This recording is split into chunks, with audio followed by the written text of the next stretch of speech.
Now that we have chosen chords and built snowman chords, our next step is to expand those notes into 4 parts. And we're going to begin by writing a bass line. Since the melody and the bass line provide the framework for composition, it is common practice to compose the melody first, which was already given to you, followed by the bass line, which we'll do now. Next step will be to add the alto and tenor line simultaneously. So I have 4 tips here for writing a good bass line. First of all, never use the fifth of the chord in the bass. So the top note of your snowman should not be used in the bass. Secondly, begin on do and make sure it is singable by avoiding frequent large leaps. So you want to move to the nearest chord tone as possible most of the time.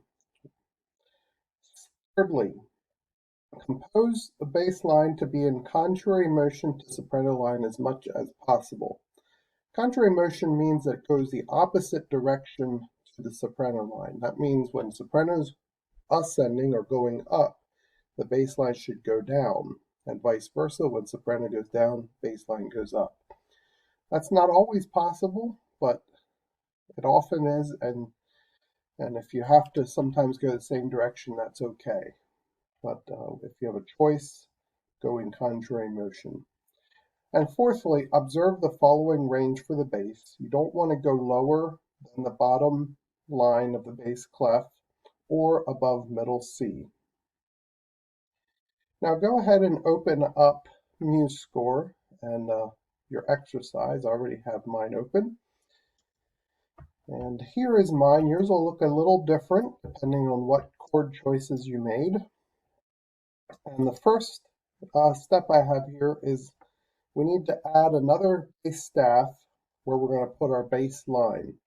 And so again, you'll do that by hitting I on your keyboard, which opens the I for instruments, opens the instruments dialog box. Okay, and again, go to vocals, select bass, and add it.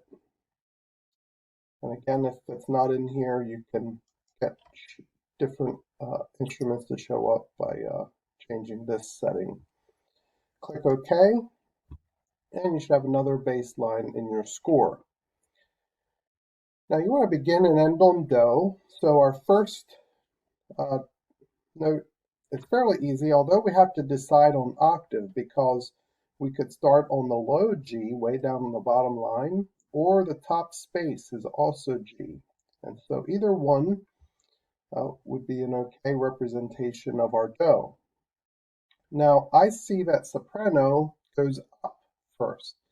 Keeping in mind our one tip, our bass line should go down while soprano is going up.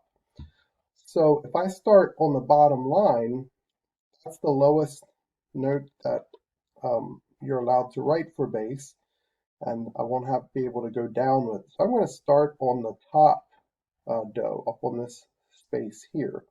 So click the whole rest into quarter and hit G on your keyboard to write do.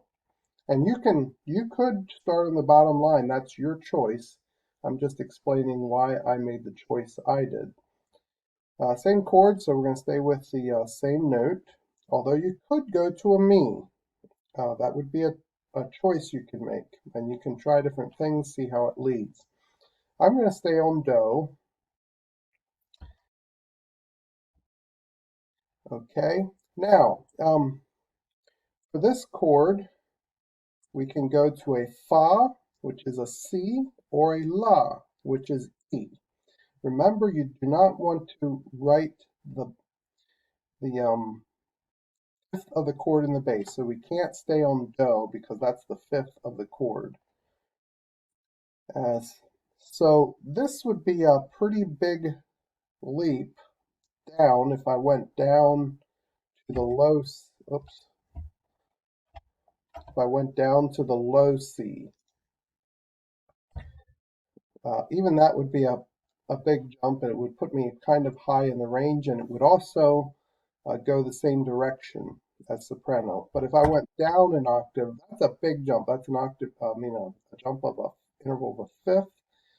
So, and I'm going to choose to go to the E instead, okay, which is the middle note of our snowman. Okay, so rather than giving bass the root, in this case, I'm going to give bass the middle note of our snowman. And that'll make a nice smooth line so we can return to giving bass the root for this chord.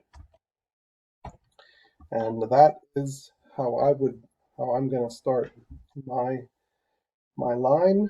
So those are some things to consider. You want to try to make it go contrary. That's what I've succeeded in doing. Soprano's going up, bass is going down. You want to avoid giving bass the top note of the snowman. So in the first two chords, you may not give bass the so. And in this chord, if you have it as a 4 chord, which you should, can't give bass the do, because that's the fifth of the chord. And then continue all the way out through, end on do, or else it'll sound unfinished.